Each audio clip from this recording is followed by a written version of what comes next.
Welcome back. I'm Dr. Reshma. Today we'll be discussing few recalls from various GP exams. We can start with the first question. Our first question is, a 53-year-old obese man presented with sudden onset of abdominal pain that radiates to his right shoulder. The patient also says he has vomited the blood earlier in the day. The patient has a full bottle of omeprazole in his pocket and says he occasionally uses dose medication for his heartburn.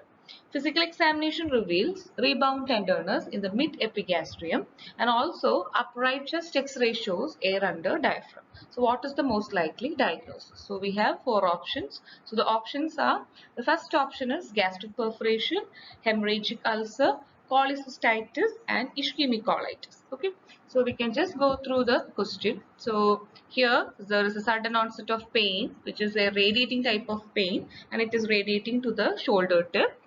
And also he has an history of he is taking this omeprazole for his heartburn. Okay, so this is very important. So some underlying condition is there for this patient. Okay, and most probably it could be, in this case, it could be peptic ulcer disease. Okay, so that's why this patient is taking this omeprazole for a longer time. And now he is presenting with, on examination, he is having features like rebound tenderness, then also the chest X-ray shows air under diaphragm. Okay, so this is a complication of peptic ulcer disease, what we call it as perforation. Okay, so this is case of perforated gastric perforation, or what we call it as perforated peptic ulcer. Okay, so here the answer is A, gastric perforation. Again, one of the most important cause for peptic ulcer diseases, like since this is secondary to the peptic ulcer disease, one most important cause is H. pylori infection. Again, second important cause that you need to know is NSAIDs. Okay, so whenever a patient is taking a long-term NSAIDs also, that can also lead to the peptic ulcer disease. Okay, but this question is actually asking a complication of peptic ulcer disease. Okay, which is a perforation, and usually they will be presenting with sudden onset of abdominal pain, and this pain will be radiating to right shoulder. Okay, so this is usually because of irritation of the phrenic nerve, and all the signs of acute abdomen will be there.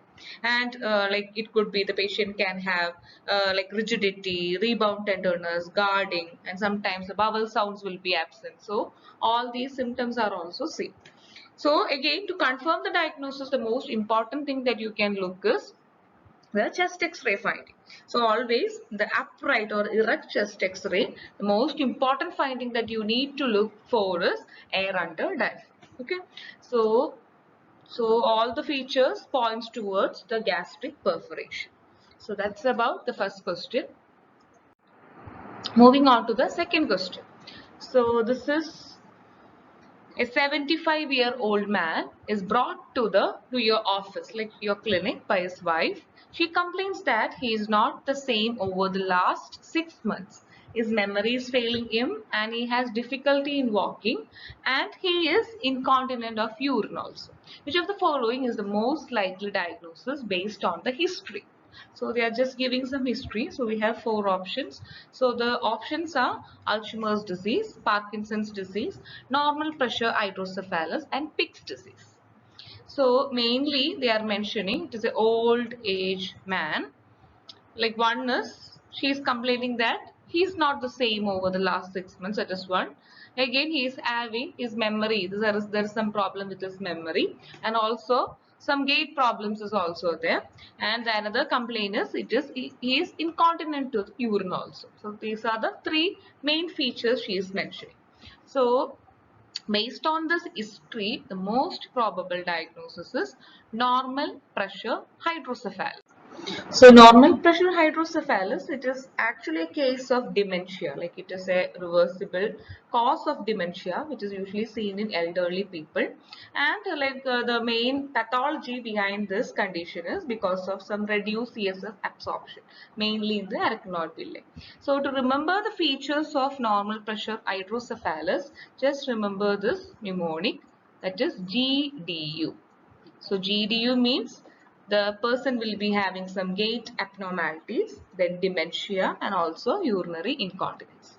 Again, if it is Alzheimer's disease, usually these type of features are not seen. But Alzheimer's, we know that this is one of the most common cause of dementia, especially in elderly women. Okay, but in this question, especially since they are telling about the incontinence, then gait abnormalities, mostly the answer will be normal pressure hydrocephalus. Again, in Parkinson's disease, the symptoms will be different. So we know that they can have some like gait abnormalities, again like rigidities, lot of the features are there.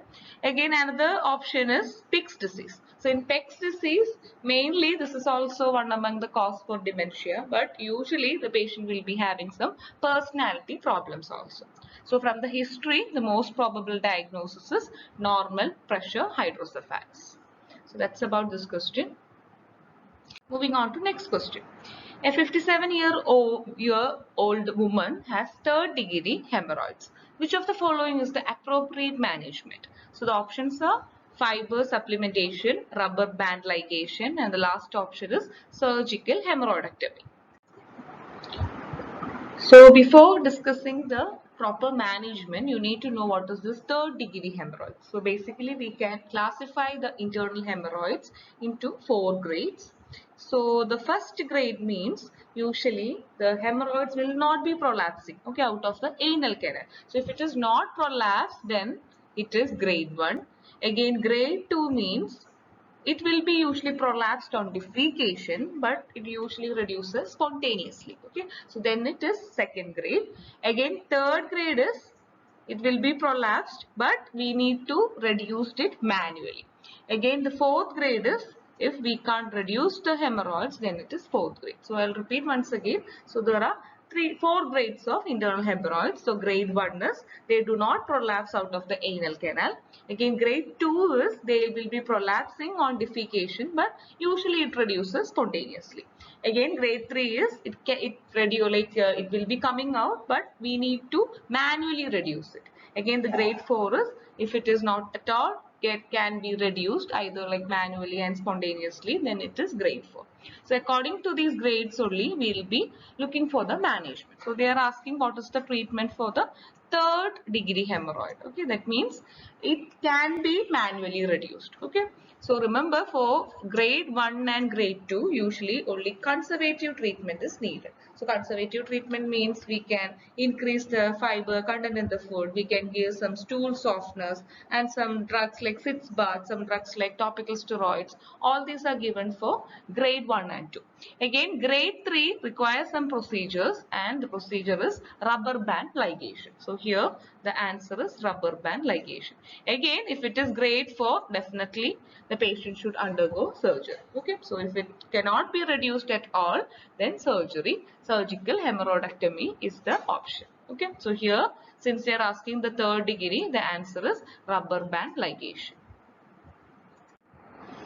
Again, next question is a 2-month-old infant presents with blood in diaper, vomiting and constipation. The abdominal ultrasound shows a donut sign. What is the diagnosis? So the options are Hirschsprung's disease, hypertrophic pyloric stenosis, intussusception, and none of the above. Okay, so they are mentioning that this child is having blood in diaper, vomiting and constipation, and most important thing that we get a clue is the ultrasound shows donut sign.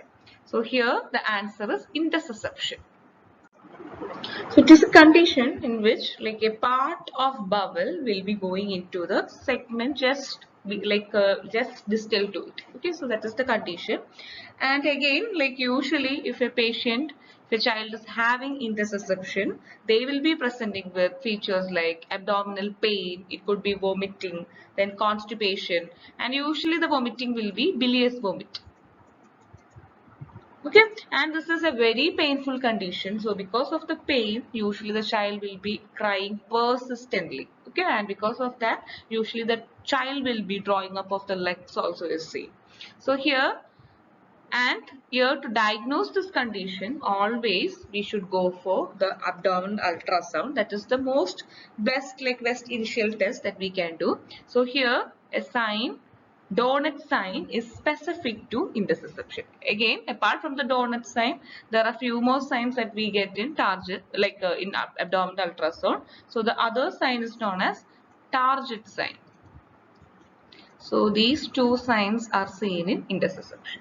So remember, intussusception, usually it is a painful condition and the child can present with colicky, abdominal pain, then bilious vomiting, and one another important thing is how is the appearance of the stools in these children. Okay, so here they have just mentioned it is blood, okay, blood in diaper, but the correct description is they will be passing current jelly stools. Okay, so that is also a special or a peculiar feature that is seen in intussusception. So here the answer is intussusception. Again, moving on.